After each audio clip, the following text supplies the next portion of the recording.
This is the story of Andrew Jackson, the man America wasn't ready for. The story they don't teach you completely in school.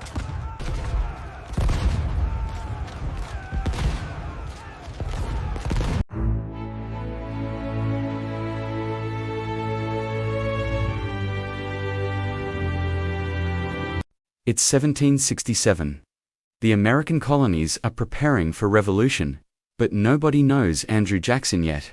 In fact, nobody knows he's about to be born in a place so remote and harsh that survival itself feels like a miracle.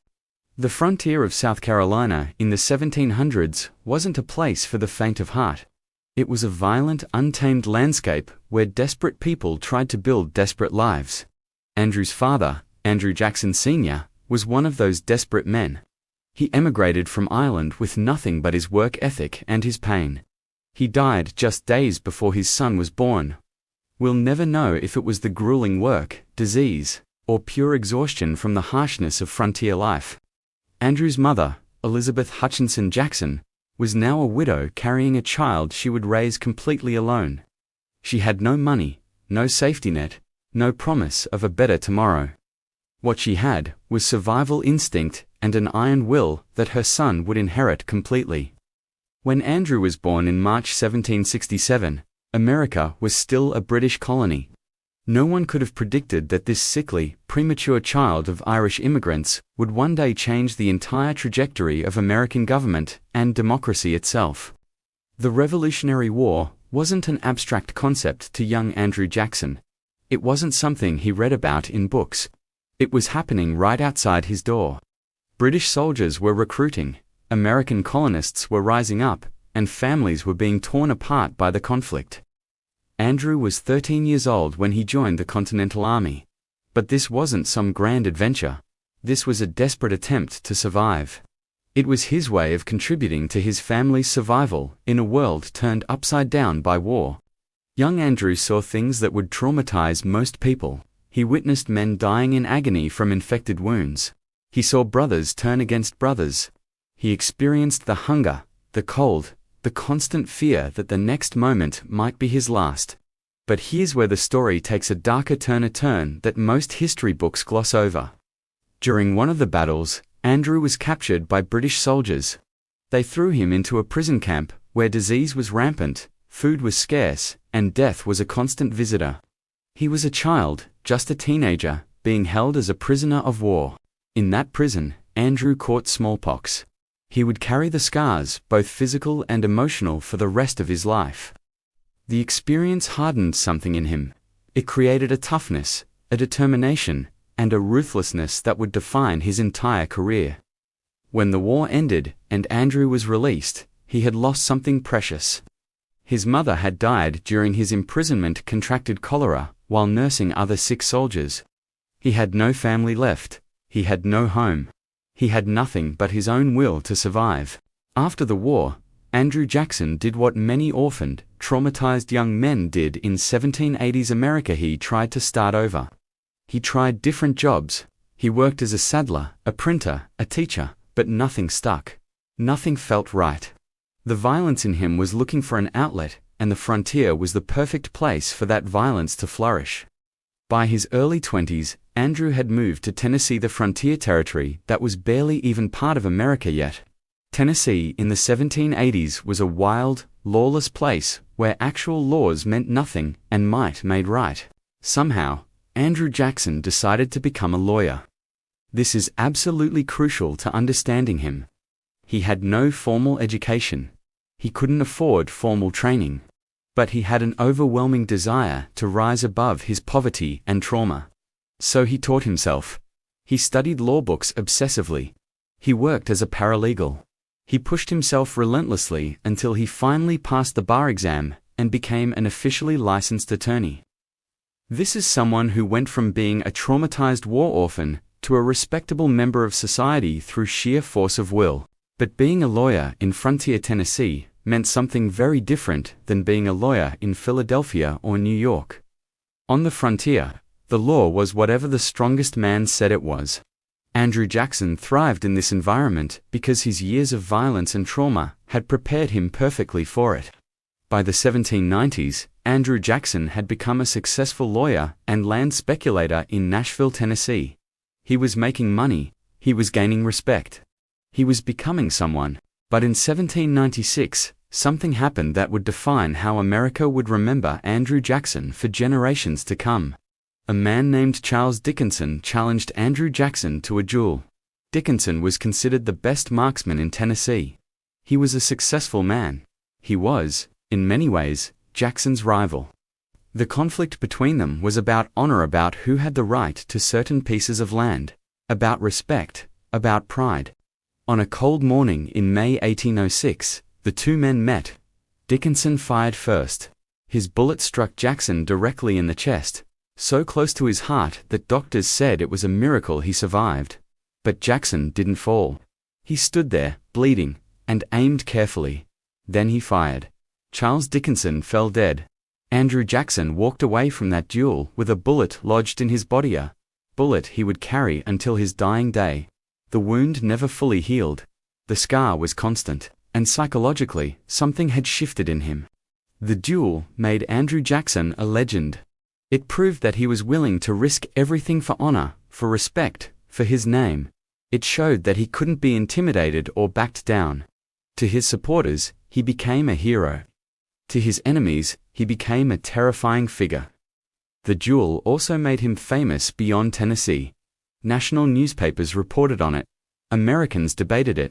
They talked about this frontier lawyer who had won a gunfight against supposedly impossible odds.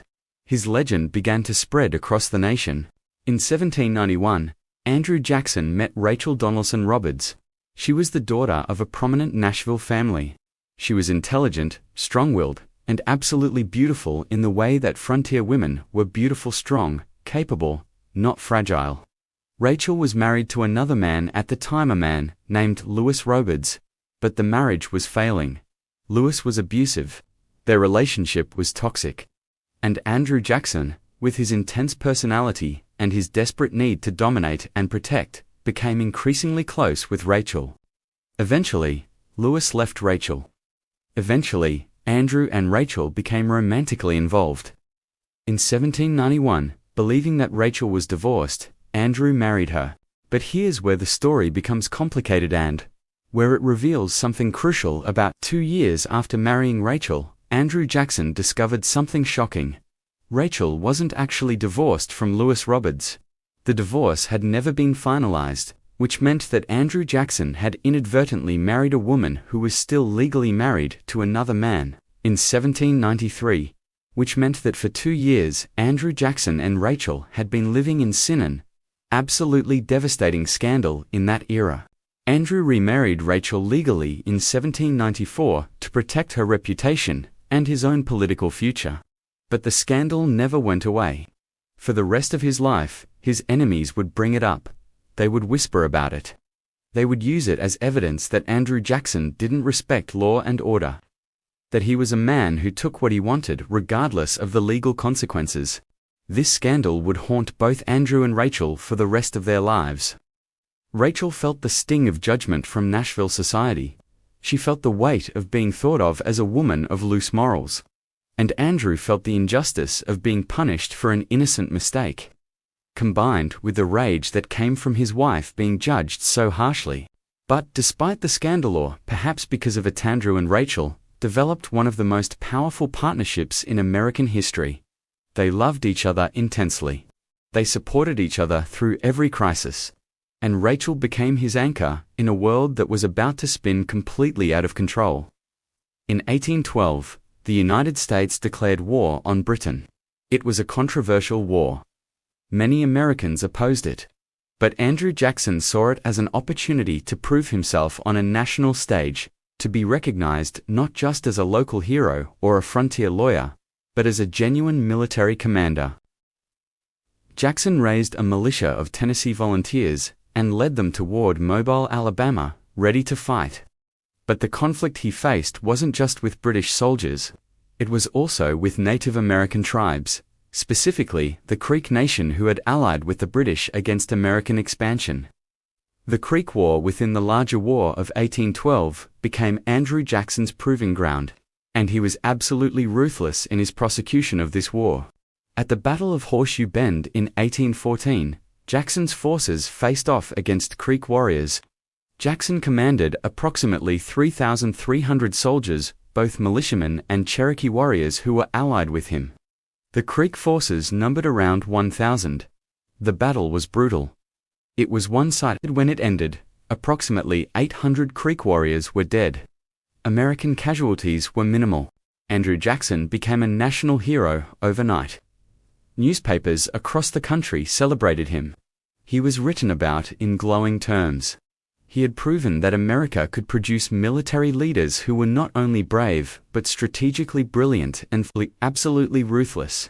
But the victory at Horseshoe Bend also revealed something troubling about Andrew Jackson that would become increasingly important as he rose to national prominence.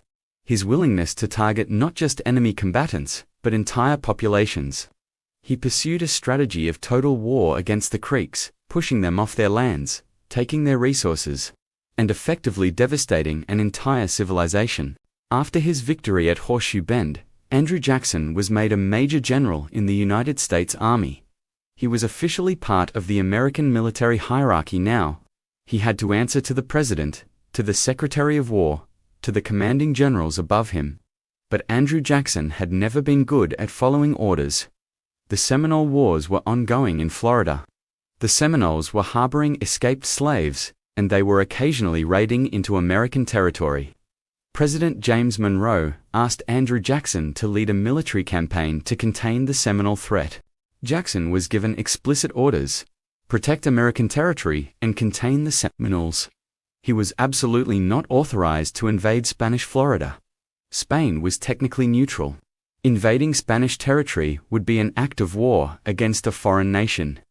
Andrew Jackson decided to ignore this part of his orders. He invaded Spanish Florida. He took Spanish military installations. He pushed deeper and deeper into Spanish territory, pursuing Seminoles and consolidating American control over the region. Back in Washington, the president was furious. The Congress was divided. Some members wanted to punish Jackson for his insubordination. Others celebrated his aggressive expansion of American territory. But here's what's crucial. Andrew Jackson got away with it. Spain was too weak to retaliate. Congress didn't have the political will to punish their new national hero. And President Monroe, while officially criticizing Jackson's actions, ultimately benefited from them because Spain eventually ceded Florida to the United States. This episode established a pattern that would define Andrew Jackson's career. He would pursue what he believed was right. Regardless of what his superiors told him to do, he would push the boundaries of authority. He would take risks. And if he succeeded, America would forgive him and reward him. By the early 1820s, Andrew Jackson had become one of the most famous men in America. He was a military hero. He was a successful land speculator. He had political power in Tennessee, but he didn't have the presidency yet. In 1824, there was a presidential election unlike any America had seen before. The Democratic-Republican Party, which had dominated American politics since the founding, was fracturing. There were multiple candidates running, and none of them could get a clear majority of electoral votes. Andrew Jackson ran for president in 1824. He came in first in the popular vote and first in the electoral vote count. He should have been president. But because no candidate had a majority of electoral votes, the election was thrown to the House of Representatives to decide. And their political dealing and backroom agreements determined that John Quincy Adams would become president instead of Andrew Jackson. Jackson believed he had been robbed. His supporters were furious. They called it a corrupt bargain because it appeared that Henry Clay, another candidate, had made a deal with John Quincy Adams to vote for him in exchange for being made Secretary of State. The 1824 election loss was the spark that ignited Andrew Jackson's transformation into a populist political force. Over the next 4 years, his supporters worked tirelessly to position him as the champion of the common man, the candidate who had been wronged by the elite. The powerful outsider who would fight against corruption and against the established political order. They built a political machine. They organized rallies. They spread Jackson's message through newspapers and speeches. They turned 1824 from a loss into a recruiting event for 1828. Andrew Jackson didn't invent populism in America, but he turbocharged it in a way that fundamentally changed how presidential politics worked in America forever. His message was simple but powerful. The government had been captured by elite, wealthy men who didn't care about ordinary Americans. They made backroom deals. They enriched themselves and their friends. They ignored the will of the people. But Andrew Jackson, tough, a man who had come from nothing, a man who had proven himself through action, not inherited wealthy, was different.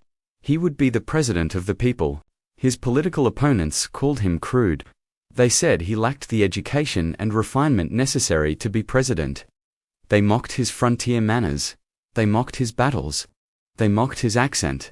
They said that electing Andrew Jackson would be like electing a barbarian to lead civilization. This criticism backfired spectacularly. The more the established elite attacked Jackson, the more his ordinary supporters rallied to his defense. Here was a man they could relate to, someone who wasn't a fancy diplomat or a wealthy landowner born to privilege, but a real person who had struggled and fought and survived. The 1828 election was the first truly populist presidential campaign in American history.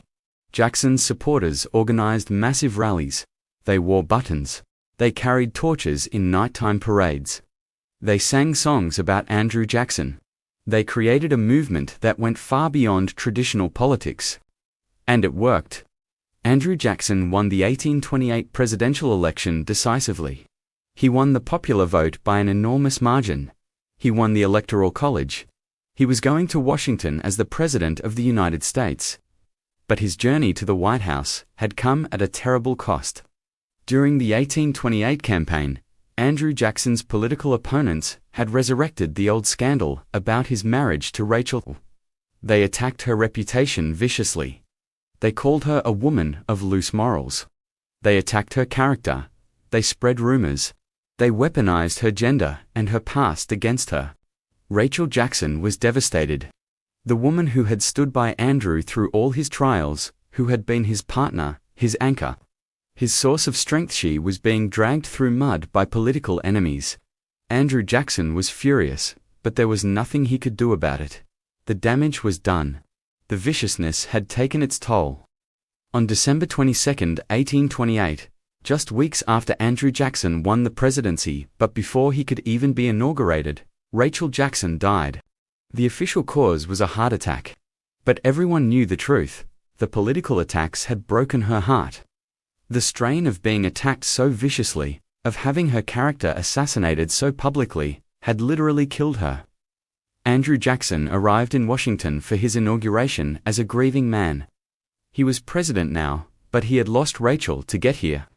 This loss would shape his presidency in ways that no one could have predicted. On March 4, 1829, Andrew Jackson was inaugurated as the 7th President of the United States. And his inauguration was unlike anything Washington had ever seen. Thousands upon thousands of ordinary people came to the Capitol. They came from all over America. They came because they believed that Andrew Jackson was their president, that he represented them, that he would fight for them, that his presidency would be different from all the elitist presidencies that had come before. The crowds were so enormous that they nearly destroyed the Capitol building. People climbed through windows. They stood on furniture. They caused actual damage to the building in their enthusiasm to see their president inaugurated. The establishment was horrified. They saw it as mob rule. They saw it as democracy gone wrong. But Andrew Jackson's supporters saw it as the triumph of the people. Finally, they had a president who belonged to them, not to the elites. After the inauguration ceremony, Jackson held a public reception at the White House. He opened the White House doors to ordinary people. They came by the thousands. They wanted to shake his hand. They wanted to be near him. The crowds were so massive that Jackson had to escape through a window just to get away from them. It was absolutely unprecedented. The White House had always been the symbol of elite power and privilege. Now, it belonged to the people, or so they believed. One of Andrew Jackson's core campaign promises was that he would clean up government corruption. The previous administrations had been run by elites who appointed their friends and family members to government positions regardless of whether they were actually qualified. It was the definition of cronyism. Jackson said he would change this. He said he would make government serve the people by appointing people who deserved their positions based on merit, not based on who they knew. But what Jackson actually did was something different and in some ways, worse. Andrew Jackson fired an enormous number of federal employees. He replaced them with his own supporters and allies. This was party politics at its most ruthless. If you had worked for the previous administration, you were out of a job. If you had supported Andrew Jackson, you got a government job. This might sound minor to modern Americans, but it was revolutionary and not in a good way. It transformed American government from what was supposed to be a merit-based system into a purely political machine. Jobs were rewards for loyalty to Andrew Jackson, not rewards for competence or qualification. His opponents called it rotation in office and criticized it as corrupt. But Jackson's supporters called it the spoils system, the idea that to the victor belonged the spoils, and Andrew Jackson had won, so he got to decide who worked in government. What started as Andrew Jackson's innovation became a permanent feature of American politics. Subsequent presidents would expand and refine the system until it became the primary way that American government offices were filled. Competence became secondary to loyalty. In 1828 and 1832, Congress passed protective tariffs on imported goods. These tariffs were supposed to protect American manufacturing from foreign competition, but they had a devastating effect on the South. Southern states didn't have much manufacturing. They imported most of their goods. The tariffs raised prices dramatically. Southern states felt like they were being forced to pay higher prices for everything just to protect northern manufacturers. South Carolina was particularly furious. Its economy was suffering. Its citizens were angry. And South Carolina's political leaders argued that a state had the right to ignore a federal law that it considered unconstitutional. South Carolina announced that it would nullify the federal tariff laws. It would refuse to collect the tariff within its borders. This was a direct challenge to federal authority. This was a state saying it didn't have to follow federal law. Vice President John C. Calhoun, who was from South Carolina, supported nullification. He argued that states were sovereign and could refuse to follow federal laws they disagreed with. Andrew Jackson was enraged. Andrew Jackson believed in federal authority above all else. He believed that the Union had to be preserved. And he believed that if South Carolina refused to obey federal law, then the federal government had the right and the obligation to force it to comply. Jackson sent federal troops to the border of South Carolina. He prepared for war against a state that refused to follow federal law. He threatened military invasion. He said he would hang John C. Calhoun if necessary. Congress negotiated a compromise. The tariff was modified slightly. South Carolina got some of what it wanted. The immediate crisis passed, but something crucial had been established. Andrew Jackson had proven that the federal government was willing to use military force to preserve the Union and enforce federal law. The nullification crisis of 1832 to 1833 was a preview of the Civil War that would come 30 years later. Throughout American history, there had always been a tension between westward expansion and Native American survival. As American settlers moved westward, Native Americans were pushed off their lands. It was a tragic story that had played out over centuries. By the time Andrew Jackson became president, 5 major tribes, the Cherokee, Creek, Choctaw, Chickasaw, and Seminole, controlled significant territory in the southeastern United States. They had developed their own governments, their own legal systems, and their own ways of living. They had adapted to American society to a degree, adopting some American practices while maintaining their own cultures. But white settlers wanted their land. In 1830, Andrew Jackson signed the Indian Removal Act. It was legislation that gave the federal government the power to remove Native Americans from their ancestral lands and relocate them to territory west of the Mississippi River. The law was presented as voluntary. Native Americans could choose to relocate, but, in practice, it was anything but voluntary. Andrew Jackson used this law to systematically displace entire Native American populations from the Southeast. The Cherokee, who had developed the most sophisticated government and legal system of any Native American tribe, were forced to leave their lands in Georgia, Tennessee, North Carolina, and Alabama. The forced relocation of the Cherokee became known as the Trail of Tears. It is one of the darkest chapters in American history. Native Americans were forced from their homes, forced to march thousands of miles in brutal conditions, and thousands died in the process. Andrew Jackson believed that this was necessary for America's growth. He believed that Native Americans couldn't survive in an America that was rapidly developing and modernizing. He believed that removing them to Western territories was actually in their best interest, that they would be better off away from American settlements. This justification is absolutely terrible. It's a classic example of people doing terrible things while convincing themselves that those terrible things are actually good. But that was Andrew Jackson's sincere belief. Other presidents would have resisted removing the Cherokee so forcefully. But Andrew Jackson saw Native Americans as obstacles to progress. He saw their removal as an acceptable price for American expansion. Andrew Jackson's presidency wasn't just defined by his vision of executive power and his willingness to pursue controversial policies. It was also defined by his war against the Bank of the United States. The Bank of the United States was a privately owned bank that had been chartered by Congress. It functioned as a sort of central bank for the American economy, managing federal deposits and issuing currency. But it was controlled by private interests. And Andrew Jackson believed it represented everything that was wrong with the American economic system. Jackson believed the Bank of the United States was a monopoly that enriched wealthy financiers at the expense of ordinary Americans. He believed it was unconstitutional. He believed it represented the kind of elite power that his presidency was supposed to destroy. The president of the Bank of the United States, Nicholas Biddle, was not someone who took opposition lightly. He and Jackson engaged in a political war that dominated the 1830s. In 1832, Biddle pushed Congress to recharter the bank early. Jackson vetoed it. In his veto message, he argued that the bank was unconstitutional and that it served the interests of the wealthy rather than the American people. Jackson's bank veto was one of the most powerful statements of presidential authority in American history up until that point. Previous presidents had rarely used their veto power. Jackson used it to challenge Congress directly, and the American people supported him. His re-election in 1832 was overwhelming. He won in a landslide. After his re-election victory, Jackson moved to destroy the bank once and for all. He withdrew all federal deposits from the bank and transferred them to state banks.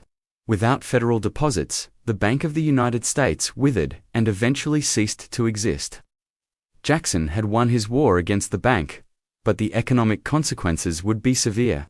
Without a central bank, American monetary policy became chaotic. States chartered their own banks, which issued their own currencies. The American economy became fragmented and unstable. Andrew Jackson's presidency ended in 1837. He had served for 2 terms, and he chose not to seek a 3rd term. His chosen successor, Martin Van Buren, won election, although just barely. Jackson retired to his plantation in Tennessee, where he lived relatively quietly with his adopted son. Andrew Jackson Jr. He had finally left Rachel's side behind him in life, but her memory haunted him every day. In his final years, Andrew Jackson was troubled by his legacy. He received visitors who came to pay their respects. He reflected on his life.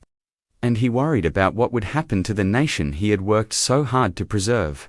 He wrote letters to friends and colleagues. In these letters, he expressed concern about the direction America was taking. He worried about sectionalism, the North and South growing further apart. He worried about the questions he hadn't solved. What would happen to slavery? How would America hold itself together? On June 8, 1845, Andrew Jackson died at his home, the Hermitage, in Nashville, Tennessee. He was 78 years old. He had lived a life as dramatic and turbulent as any man in American history. This is where Andrew Jackson's story becomes genuinely complicated. Because the man who was the champion of democracy was also responsible for one of the greatest humanitarian disasters in American history. The man who fought against elite power was also willing to exercise his own power ruthlessly against anyone who opposed him. Andrew Jackson's presidency established the modern American presidency. Every president who came after him could look back at what Jackson had done and understand the potential scope of presidential power. He transformed the presidency from an office that deferred to Congress into an office with real, independent authority. Jackson championed democracy. He believed in the power of ordinary people. He opposed aristocracy and elite rule. His political movement brought new voters into the electoral process. Working-class men could vote for Jackson, and they felt like the government actually represented them. In this sense, Andrew Jackson democratized America. But Jackson also pioneered the use of executive power in authoritarian ways. He removed a president's cabinet members if they didn't absolutely obey him. He pursued policies he believed in, regardless of what Congress wanted. He was willing to threaten military force against the state to preserve federal authority. He centralized power around himself in ways that would have horrified the Founding Fathers. And then, there is the Trail of Tears. The forced removal of Native Americans from their ancestral lands is a stain on American history that cannot be whitewashed or explained away. Approximately 15,000 Cherokee people were forced to walk over 1,200 miles to territory west of the Mississippi River. Approximately 4,000 of them died on the journey. Disease, starvation, and exposure killed them. The other tribes, the Creek, Choctaw, Chickasaw, and Seminole, suffered similar fates. Between 15,000 and 25,000 Native Americans were forcibly removed from the Southeast. Thousands died. Andrew Jackson knew about the suffering. He knew people were dying. He pursued the policy anyway because he believed American expansion and development were more important than Native American survival. This contradiction defines Andrew Jackson. He cannot be understood as purely good or purely evil. He was a complex man whose vision of progress for America came at an enormous cost for other people. Andrew Jackson died in 1845, but his impact on America never died. Every presidential election is shaped by the template he created. The populist presidential candidate who claims to represent ordinary people against corrupt elites. Every presidential veto is an echo of his veto against the Bank of the United States. But we still have to contend with the darker aspects of his legacy. The Trail of Tears happened. The Native American genocide happened. The displacement of entire populations happened. These things are part of American history, and they are part of Andrew Jackson's legacy. Schools teach about Andrew Jackson as a democratic hero. His face was on the $20 bill for nearly 200 years. He is celebrated as a great president. But increasingly, Americans are asking, can we celebrate his democratic reforms while also acknowledging the human cost of his policies? Or are these things inseparable? This is the question that Andrew Jackson's life forces us to ask. History is not simple. People are not simply good or simply evil. Andrew Jackson believed he was doing what was best for America. But his vision of America's best interests required the removal of thousands of people from their homes. Modern America is slowly beginning to reckon with this legacy. In 2016, the decision was made to replace Andrew Jackson's portrait on the $20 bill with Harriet Tubman, a woman who fought for freedom and justice. Jackson was moved to the back of the bill. Some people saw this as a rejection of Jackson and his legacy. Others saw it as an acknowledgement that while Jackson's contributions to democracy mattered, they did not erase or cancel out the terrible things he did to Native Americans. Andrew Jackson was born in poverty and violence. He clawed his way to the top through intelligence, ruthlessness, and an absolute refusal to accept the limitations that other people tried to place on him. He became President of the United States. He transformed the presidency itself. He democratized American politics in important ways. He gave ordinary people a voice in government. He challenged elite power. He showed that someone could rise from nothing to lead a nation. But he also showed what happens when power becomes concentrated in one person's hands, and when that person is willing to use that power without restraint. He showed that fighting against injustice in one area doesn't make you just in all areas. He showed that belief in democracy can coexist with the willingness to commit ethnic cleansing. Andrew Jackson's story is America's story. It is the story of a nation that wanted to be democratic and expansionist at the same time. It is the story of a nation that wanted to believe in the rights of ordinary people while also wanting to expand across a continent, regardless of who was already living there. Jackson embodied these contradictions. He lived them. He acted on them. And America is still contending with the consequences of his choices. America survived. It grew. It became the powerful nation it is today, partly because of the foundations that Andrew Jackson helped build. But it built itself on land taken from Native Americans, and it did so in large part under Andrew Jackson's direction. This is where Andrew Jackson's story ends, but it is not where the conversation ends. Because every time America grapples with its history, every time we ask ourselves who we are as a nation, every time we debate what presidential power should be, or how we should treat people who disagree with us, we are contending with the legacy of Andrew Jackson. He was the man who made the American presidency what it is today. He was the general who won against impossible odds. He was the lawyer who taught himself success. He was the orphan who became the most powerful man in the world. But he was also the man who signed the Indian Removal Act. He was the man who forced thousands of Native Americans to walk over 1,000 miles. He was the man who pursued policies he knew were causing suffering. This is his story. This is what he did. This is what he left us with. And this is what we must reckon with as we think about who we are as Americans and who we want to be. His legacy is complicated, so is ours.